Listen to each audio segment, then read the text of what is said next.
pangeran dunia ini. Apa itu? Adalah kuasa melakukan mujizat. Ada kecenderungan yang terus bertumbuh untuk meragukan eksistensi atau keberadaan roh-roh jahat. Tetapi Alkitab bukan saja mengajarkan eksistensi malaikat-malaikat yang baik maupun yang jahat, tetapi juga menyatakan bukti yang tidak bisa diragukan lagi bahwa malaikat-malaikat itu bukanlah roh orang-orang yang sudah mati. Disney telah mengindostrinisasi anak-anak dengan agama Wicca selama bertahun-tahun, dan bahkan Anda tidak pernah menyadarinya. Kenapa kita tidak datang kepada firman Tuhan untuk minta petunjuk kehidupan yang terbaik yang dapat terjadi dalam kehidupan kita? Ya. Jangan bertanya kepada setan atau kepada antek-antek setan, para dukun. Ya. Ya, kenapa? Karena iblis yang adalah apa? Pendusta dan bapa segala dusta. Betul, Anda bisa sembuh sementara, ya. Tapi kemudian apa yang akan terjadi? Apakah kita akan masuk dalam kerajaan surga? Apakah Anda memiliki kesembuhan yang sejati? Tidak. Ada kuasa di dalam nama Yesus. Saya berdoa, kiranya dalam keputusasaan kita, dalam masalah-masalah kehidupan kita, jangan pergi kepada roh-roh jahat. Jangan bertanya kepada antek-antek iblis. Mintalah untuk kemuliaan Bapa, untuk satu kekuatan kerohanian yang dapat terjadi. Mintalah di dalam nama.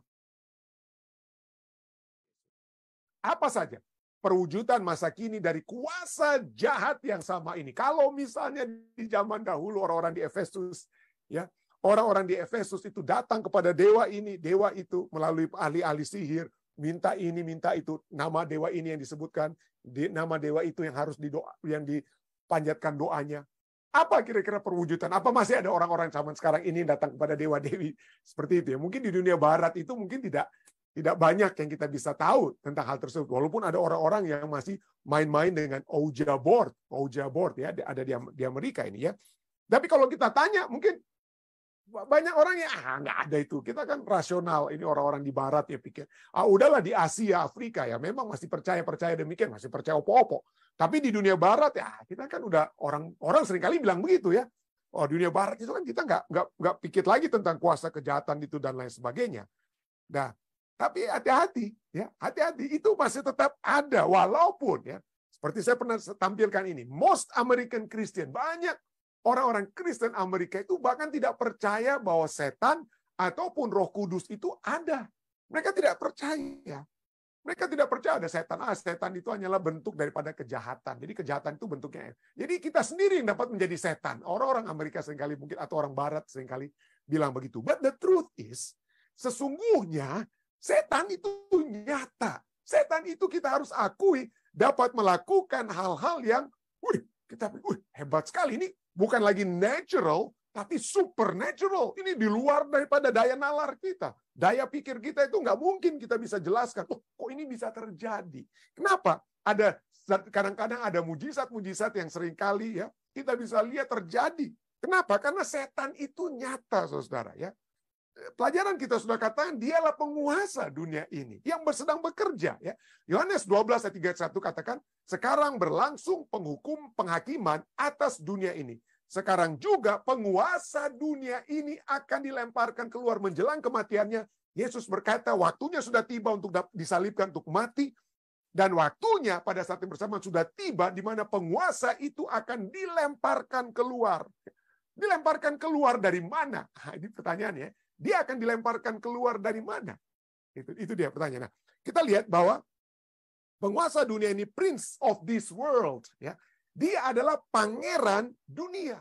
Dia bukan raja dunia, dia pangeran dunia. Dia adalah wakil dunia. Yang tadinya kalau biasanya wakil-wakil daripada seluruh makhluk di dunia ini seperti yang dinyatakan dalam kitab Ayub, wakil-wakil dunia-dunia ini di alam semesta ini sering datang menghadap kepada Tuhan, ya. Misalnya Ayub 1 ayat 6 katakan pada suatu hari datanglah anak-anak Allah menghadap Tuhan, ya. Dan di antara mereka datanglah juga iblis. Iblis sering sebelum kematian Yesus di kayu salib. Kita sudah pernah baca kutipan dari Ellen White tentang hal ini ya. Kita ingatkan, saya cuma mau ingatkan kembali ya. Sebelum kematian Yesus di kayu salib, setan itu sering mondar-mandir, dapat mondar-mandir untuk masuk ke dalam kerajaan surga, dapat bilang, Tuhan, kenapa kamu bikin ini Ayub ini ya karena kamu jaga, makanya dia jadi tetap memuji namamu. Coba kamu lepaskan semua berkat-berkatmu kepada Ayub. Nah, seperti itulah kalau kita mempelajari kitab Ayub yang dilakukan oleh pangeran dunia ini. Tetapi pada saat dikatakan apa? Pada saat dia menyalibkan Yesus, ya, maka dunia alam semesta melihat bahwa tuduhan-tuduhan yang telah diberikan oleh setan sejak ia memberontak dari kerajaan Allah. Di dalam kerajaan surga dia memberontak. Dia katakan bahwa Allah itu adalah diktator, Allah itu kejam, Allah itu tidak ada dasar kasih. Pada saat Yesus disalibkan, seluruh alam semesta, seluruh anak-anak Allah yang tadinya menghadap Tuhan, mungkin ada pertanyaan dalam diri mereka. Mereka sudah dapat membuktikan bahwa Allah itu kasih. Dan setan itulah yang apa? Setan itulah yang jahat. Setan itu. Jadi kemudian dia dilemparkan keluar. Dia tidak dapat lagi masuk ke dalam kerajaan surga. Dia tidak dapat. Dia hanya akan terus-menerus berada di dalam dunia kita. Ya, karena dia pada saat Yesus mati, dia telah dilemparkan keluar. Tidak dapat lagi masuk ke dalam kerajaan surga. Itulah sebabnya kita lihat, betul, dialah yang menjadi pangeran dunia ini.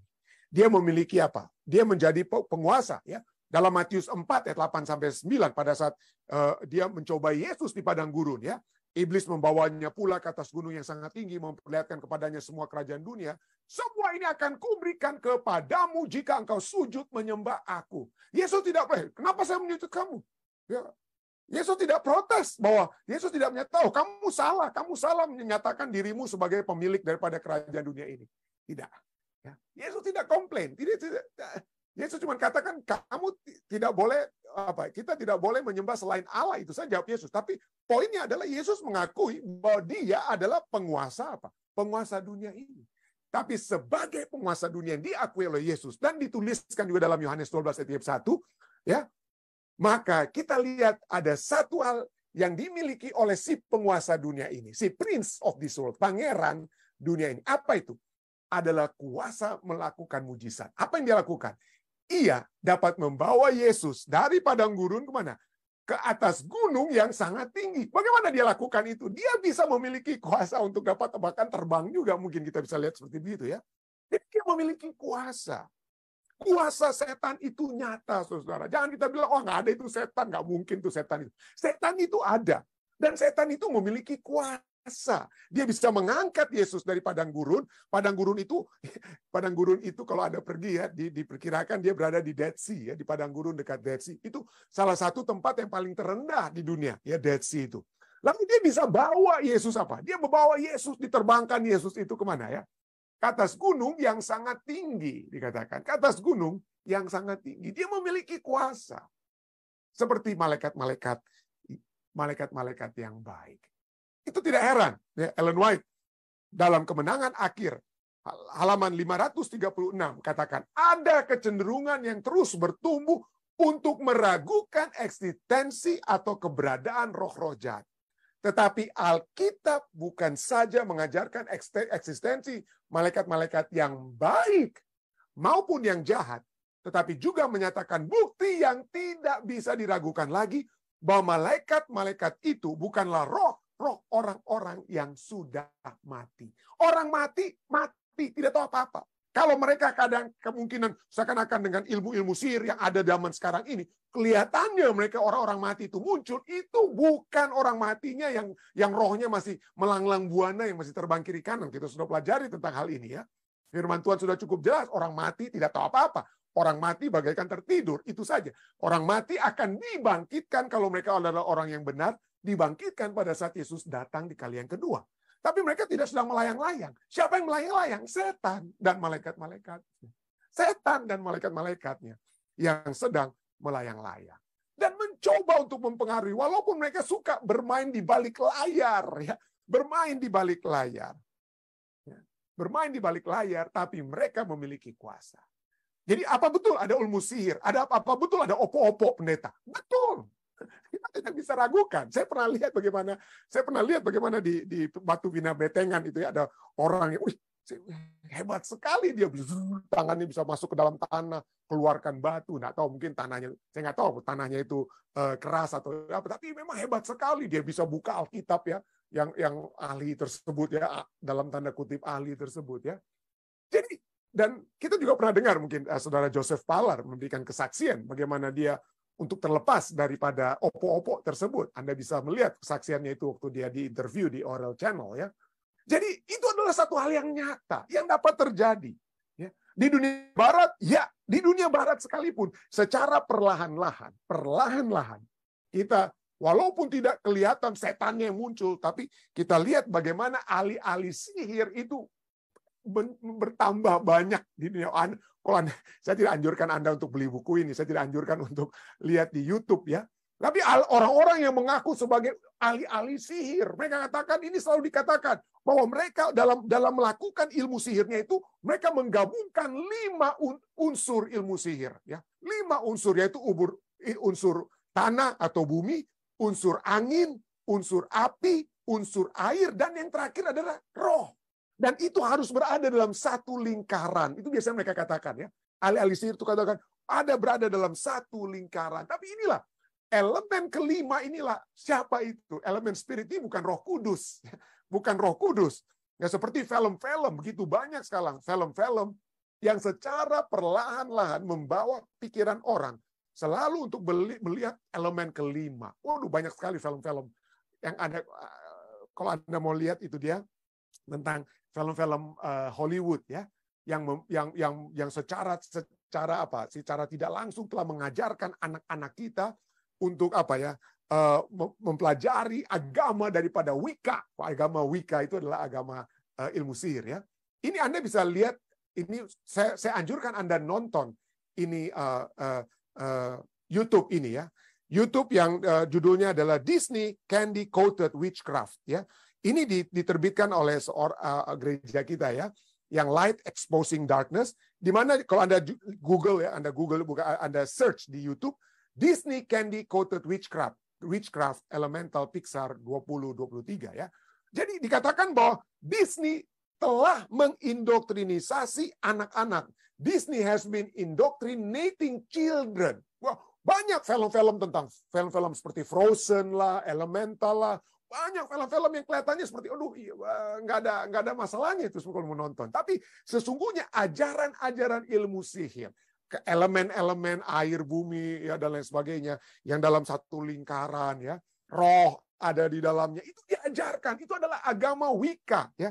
Itulah agama. Jadi Disney telah mengindoktrinisasi anak-anak dengan agama Wicca selama bertahun-tahun, dan bahkan Anda tidak pernah menyadarinya. Jadi tolong lihat ini ya. Yes, Disney Candy Coated Witchcraft ini membuka bagaimana 15 menit saja ya. Bagaimana ajaran Alkitab telah menyatakan jangan kita pernah atau harus berhati-hati dengan ajaran-ajaran agama Wicca atau ilmu-ilmu sihir tersebut ya. Nah, ilmu sihir adalah perbuatan ajaib ya, kalau kita definisi dari Kamus Besar Bahasa Indonesia. Ilmu sihir adalah perbuatan yang ajaib, yang di luar natural ya. Waduh, itu nggak kepikiran, kok bisa terjadi gitu. Perbuatan dokter-dokter aja bilang ini nggak bisa sembuh, kok bisa sembuh dengan dukun-dukun ini ya. Jadi perbuatan ajaib yang dilakukan dengan pesona dan kekuatan gaib, guna-guna mantra dan sebagainya, atau Anda diludahi, kok bisa sembuh dengan ludah daripada dukun tersebut ya. Jadi ya, ilmu tentang penggunaannya kekuatan gaib ya, kekuatan gaib. Atau menurut Oxford Dictionary dikatakan itu adalah praktek sihir, terutama sebenarnya adalah untuk apa? Untuk tujuan jahat.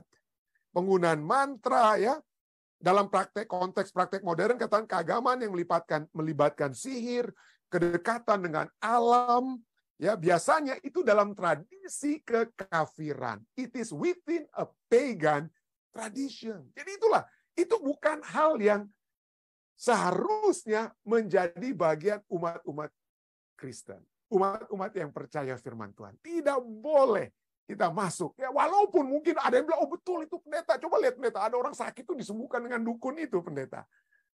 Itu betul, itu dapat terjadi. Tapi itu bukan ajaran Alkitabiah. Ya, itu adalah satu kuasa kejahatan yang dilakukan oleh setan, yang mana kejahatan itu apa? Nyata. setan dapat apa? Berbuat hal tersebut. Yesus saja bisa diangkat oleh setan ke gunung yang paling tinggi. Dari apa? Dari puncak dari tempat terendah ya di Dead Sea ya, dengan kata lain. Jadi setan dapat melakukan hal tersebut ya. Keluaran 8 ayat 16 sampai 17 bagaimana mujizat sihir itu dapat setan lakukan melalui apa? Dia punya agen-agen manusianya ya. Keluaran 8 ayat 6 dan 7 bagaimana Harun mengeluarkan tangannya atas segala air di Mesir, muncullah kata-kata lalu menutupi tanah Mesir. Tiba-tiba apa? Air apa? Tangannya ke atas air, muncullah kata-kata ya. Apa yang terjadi juga? Ayat 7. Tetapi para ahli apa? Ahli sihir Mesir. Ahli sihir itu pun membuat hal yang demikian juga dengan ilmu-ilmu mantra mereka. Sehingga mereka membuat kata-kata bermunculan meliputi tanah Mesir. Jadi hal-hal yang gaib itu, orang Manado bilang kacang-kacang untuk dibuat kecil. Untuk dibuat oleh setan. Setan dapat buat. Setan dapat membuatnya. Wahyu 13 ayat 12 sampai 13 kemudian nyatakan, mengamarkan juga kepada kita bahwa ada pada saat naga itu memberikan kuasa ya pada binatang yang pertama ya. Ya, binatang yang keluar dari dalam bumi ya, memberikan dia apa? Mensupport binatang yang keluar dari dalam air, binatang yang pertama, dan ia menyebabkan seluruh bumi dan seluruh penghuninya menyembah binatang yang pertama yang luka parahnya telah sembuh. Dan ia dikatakan apa? Mengadakan tanda-tanda yang dahsyat. Bahkan ia menurunkan api dari langit ke bumi di depan mata semua orang. Di depan mata semua orang. Setan dapat buat. Yesus sendiri menyaksikan kuasa daripada setan. Kuasa setan itu Yesus saksikan ya. Orang banyak kata seseorang dari datang dia seorang ayah membawa anaknya ya. Dan dia berkata ya, kata seseorang dari orang banyak itu, "Guru, anakku ini kubawa kepadamu karena ia kerasukan roh yang membisukan dia." Jadi roh setan, roh jahat itu dapat membuat orang bisu. Dan kali roh itu menyerang dia, roh itu membantingkannya ke tanah, lalu mulutnya berbusa, giginya berkertakan, dan tubuhnya menjadi kejang. Lalu Yesus menegur roh jahat itu dengan keras, katanya, "Hai kau roh yang menyebabkan orang menjadi bisu dan tuli." Yesus tahu bahwa roh jahat ini dapat membuat orang menjadi bisu dan tuli, membuat orang menjadi sakit, dengan kata lain ya. Jadi Yesus tahu, "Hai kau roh yang menyebabkan orang menjadi bisu dan tuli, aku memerintahkan engkau keluar. Keluarlah daripada anak ini dan jangan memasukinya lagi." Jadi roh jahat itu ada. Saya pernah saksikan dan saya akan saksikan kembali waktu pertama kali saya membuat KKR, waktu kami baru tiba di Ethiopia Adventist College. Hari Senin pagi, saya masih ingat, di amphitheater, di tempat pertemuan kami. Ya, sementara saya sudah ada membawa kesimpulan pelajaran pada khotbah saya, ya, saya mengambil kesimpulan. Tiba-tiba di sebelah kanan, saya masih ingat, seorang remaja putri, anak SMA, ya, di sekolah kami itu digabung antara SMA dan juga college-nya di Ethiopia Adventist College. Jadi ada anak SMA, namanya Jennifer atau Buddha Aliye, namanya Buddha Aliye. Tiba-tiba anak putri ini dia apa? Kekejangan dia, matanya terbalik. Saya lihat orang-orang mahasiswa teologi saya itu tiba-tiba datang lari pada dia karena dia kejang dan dia mulai bicara. Saya nggak ngerti apa yang dia bilang. Dibawalah dia ke mana? Ke gereja, karena dari amphitheater kami beberapa meter itu adalah gereja, ya, dan dibawalah dia di situ. Dan setelah saya selesai berbicara pada saat itu, saya datang ke gereja bersama-sama dengan ketua jurusan pada saat itu, Dr. Nemuel Tambalke, ya, misionaris juga di Ethiopia, dan kami mendatangi anak ini. Anak itu yang kejang. Ada 4 mahasiswa teologi yang mencoba untuk memegang dia. Remaja putri yang kecil ini ya, dengan telah dibandingkan mahasiswa-mahasiswa saya. Tapi dia bisa sepertinya setengah mati. Empat mahasiswa itu seakan-akan tidak dapat memegang wanita ini. Sampai kemudian Dr. Nemuel Tambalke katakan, "Say the name of Jesus." Dia berdoa, dan dia minta kepada si Jennifer, "Say the name of Jesus." Kami semua berteriak satu, "Dalam nama Yesus, dalam nama Yesus." Kiranya setan ini keluar dari anak tersebut. Dan setelah itu, setan itu keluar ya, anak itu dapat menjadi tenang, suaranya dapat menjadi normal. Waduh, kalau saya ingat tuh merinding terus ya, melihat baru kali itu saya melihat ya, di Indonesia, di Filipina, waktu itu dimanapun saya pergi, saya nggak pernah, baru kali itu waduh, begini rupanya kalau orang yang kerasukan setan tersebut. Jadi itulah itu ya. Jadi itu yang dapat terjadi. Firman Tuhan katakan hal tersebut. Dan Ellen White dalam Life Sketches-nya di halaman 162 dia katakan bahwa roh-roh jahat secara aktif terlibat dalam upaya mengendalikan pikiran manusia. Secara aktif mengendalikan pikiran manusia. Manusia terikat dalam bungkusan, siap untuk dimangsa oleh api di akhir zaman. Mereka yang membuang Kristus dan kebenarannya akan menerima kesesatan yang membanjiri dunia. Mulai dengan film-film Hollywood, ya, film-film yang kartun lah, mungkin seperti Frozen, tapi mengajarkan dunia-dunia gaib, mengajarkan ilmu-ilmu, ya, yang sehingga orang harus buat lingkaran dengan 5 elemen yang harus ada, mengundang roh jahat hadir dalam kehidupan mereka, bertanya kepada roh jahat ini, pergi ke Batu Pina Betengan untuk minta petunjuk daripada opo-opo dan lain sebagainya. Itu akan semakin terjadi menjelang kedatangan Tuhan 2 kali. Bukan hanya di Indonesia, juga di Amerika Serikat dan negara maju sekalipun. Manusia, dikatakan, manusia di bawah pengaruh roh jahat akan membuat keajaiban. Waduh, manusia bisa membuat mujizat demi mujizat di bawah pengaruh roh jahat, bukan roh benar, akan membuat keajaiban, akan membuat mujizat. Mereka akan membuat orang sakit dengan merapalkan mantranya pada mereka. Anda bisa diopo-opo, Anda bisa jadi sakit, ya. Gantinya datang kepada Tuhan, gantinya minta dalam nama Tuhan, dalam nama Yesus untuk disembuhkan. Kita datang kepada dukun supaya kita keluar daripada opo-opo voodoo atau apapun yang sedang menyerang kita, ya. Gantinya kita datang pada Tuhan, tapi apa? Mereka membuat orang sakit, merapalkan mantranya pada mereka dan kemudian akan menghapus mantranya, membuat orang lain mengatakan bahwa apa? Bahwa mereka yang sakit telah disembuhkan secara ajaib. Ya. Jadi kita dapat melihat mujizat demi mujizat. Seakan-akan orang yang sakit disembuhkan. Ya, disembuhkan. Jadi hati-hati dengan mujizat. Sekali lagi, seperti pelajaran kita tadi malam. Kita jangan main-main dengan mujizat. Mujizat dapat dilakukan. Ya, Yesus dapat membuat mujizat saat ini. Ya, untuk apa? Untuk kemuliaan Allah. Bukan untuk apa? Supaya kita melihat bagaimana dukunnya itu hebat. Ataupun secara tidak langsung kita beribadah kepada setan.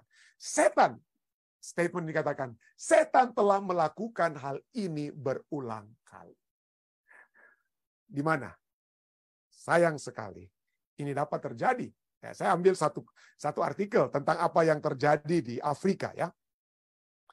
Karena saya pernah di Afrika juga, dan ini artikel dari Adventist Today, ya, dikatakan tentang spiritualisme, ya. Spiritualisme yang artinya itu adalah bukan spiritualisme kerohanian meningkatkan, tapi spiritualisme ini berhubungan dengan apa? Dunia-dunia gaib dan lain sebagainya. Di dalam gereja. Dikatakan penulis ini adalah orang Afrika. Dan dia katakan bahwa ada banyak kemajuan-kemajuan bagi orang-orang Advent di Afrika yang sudah terjadi. Ya, mereka selalu ingin melakukan hal yang terbaik sekalipun. Ya, melakukan kehendak Tuhan dan lain sebagainya. Kecuali satu hal. In spite of the foregoing, ya, meskipun demikian, ada budaya, ada pengaruh budaya yang terus bukan menarik maju gereja di Afrika, tapi menarik mundur. Ya, there is a cultural influence which contributes to pull the African church back to, ya, kita ditarik mundur. Apa itu spiritualisme? Ya, spiritualisme dikatakan masih memiliki pengaruh banyak di banyak bagian gereja, mulai dari anggota biasa, from the members, all the way up to the high-ranking leaders. Pemimpin-pemimpin gereja di Afrika ada, tidak semua. Ada yang masih terpengaruh dengan ilmu-ilmu dukun-dukun dan perdukunan dan lain sebagainya. Ya, masih ada. Ya, ada seorang wanita dikatakan, ada seorang wanita yang suaminya telah meninggalkan keluarganya karena dengan apa? Dengan wanita lain, ya. Lalu wanita ini datang, this woman approach the local church prayer band with her problem. Jadi wanita ini yang suaminya sudah lari dengan wanita lain, dia pergi untuk didoakan kepada satu kelompok doa di gereja, ya. Dan setelah berdoa dikatakan apa? After the prayers, setelah dilayangkan doa-doa, the head deaconess, ketua diakones dari gereja tersebut, secara diam-diam datang kepada wanita ini yang suaminya lari dan diam-diam mengatakan kepada wanita ini bahwa, oh, saya kenal, ya, secretly told her that she knew of a traditional spirituality. Dia katakan, saya mengenal seorang tabib spiritual tradisional yang dapat membantu kamu. Dia dapat membuat jampi-jampi supaya suamimu itu akan meninggalkan meninggalkan wanita simpanannya supaya kembali kepadamu. Jadi pergi ke dukun tersebut, pergi kepada dukun tersebut. Ya. Kesimpulannya adalah bahwa kepala diakonis ini, istri dari seorang ketua jemaat, wife to an elder, had also benefited from this healer in her own marriage. Jadi ketua diakonis ini berkata kepada wanita itu, saya dulu suami saya itu juga begitu, tapi dukun itu bisa menyatukan kami kembali. Ya, dukun itu bisa menyatukan kami kembali. Ini nyata tertulis, saudara. Ada yang saya dengar-dengar di Indonesia. Ada yang saya dengar-dengar bahwa orang-orang yang diangkat-angkat, ya, diagungkan gitu ya, datang ke dukun pada saat mereka sakit. Putus asa dengan kesakitan mereka, putus asa dengan keadaan mereka. Ke dokter ini, dokter itu nggak sembuh mereka. Datang ke dukun, minta tolong supaya kalau bisa mereka disembuhkan. Hati-hati. Ya. Hati-hati. Ajaran Alkitab sangat keras tentang hal ini. Amaran Alkitab tentang sihir katakan, dalam Imamat 20 ayat 6, orang-orang yang berpaling kepada arwah atau kepada roh-roh peramal, yakni yang berzina dengan bertanya kepada mereka. Kita berzina ya dengan bertanya, minta petunjuk, minta kesembuhan, minta jalan kehidupan, minta ini dan itu kepada para dukun. Aku, Allah sendiri katakan apa? Aku sendiri. Bukan malaikat apa. Aku sendiri akan menentang orang itu dan melenyapkan dia dari tengah-tengah bangsanya. Wah, pendeta, ini kan perjanjian lama, pendeta. Ini perjanjian lama, kan udah ada tahun rahmat, perjanjian baru. Well, di kitab terakhir perjanjian baru ya. Berbahagialah orang yang membasuh jubahnya, memperoleh pohon kehidupan, orang yang masuk ke dalam kerajaan surga. Tetapi tukang-tukang sihir ya, penyembah-penyembah berhala dan setiap orang yang mencintai dusta dan yang melakukannya tinggal di luar. Tidak akan masuk surga.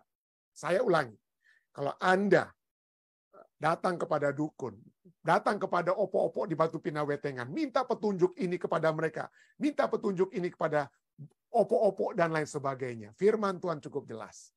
Anda akan tinggal di luar. Dengan kata lain, Anda tidak akan masuk dalam kerajaan surga. Ini firman Tuhan katakan. Kenapa? Karena kita memiliki kuasa yang lebih hebat daripada kuasa setan. Kita sudah lihat bagaimana tadi Yesus memerintahkan kepada apa? Roh jahat itu untuk keluar daripada anak yang apa? Anak yang dia rasuki. Kenapa kita tidak datang kepada Yesus? Kenapa kita tidak bertanya kepada Yesus untuk minta petunjuk? Kenapa kita tidak datang kepada firman Tuhan untuk minta petunjuk kehidupan yang terbaik yang dapat terjadi dalam kehidupan kita? Ya. Jangan bertanya kepada setan atau kepada antek-antek setan, para dukun. Ya, kenapa? Karena dia iblis yang adalah apa? Pendusta dan bapa segala dusta. Betul, Anda bisa sembuh sementara, ya. Tapi kemudian apa yang akan terjadi? Apakah kita akan masuk dalam kerajaan surga? Apakah Anda memiliki kesembuhan yang sejati? Tidak. Ya. Untuk mengalahkan dusta setan, Efesus kita akan pelajari nanti. Efesus 6 ayat 11 katakan apa? Kenakanlah seluruh perlengkapan senjata Allah supaya kamu dapat bertahan melawan tipu muslihat iblis. Kuat dengan firman Tuhan. Senjata Allah itu kalau Anda baca ayat selanjutnya berbicara tentang apa? Tentang iman kita. Iman, keyakinan, kepercayaan kita kepada Tuhan. Berbicara tentang firman Tuhan yang akan menjadi tameng kita. Ya. Semua perlengkapan senjata Allah. Dan hal lain yang dapat kita lakukan seperti pengalaman saya pribadi di Ethiopia. Gunakan nama Yesus. Di dalam nama Yesus. Ya. Yohanes 14 ayat 13. Dan apapun juga yang kamu minta dalam namaku, aku akan melakukannya supaya Bapa dipermuliakan di dalam anak. Kalau kita minta kepada Tuhan untuk kemuliaan apa? Kemuliaan Bapa. Kalau kita minta apapun itu dia. Yesus katakan apa? Aku akan melakukannya. Bagaimana supaya dia dapat melakukannya? Minta dalam nama Yesus.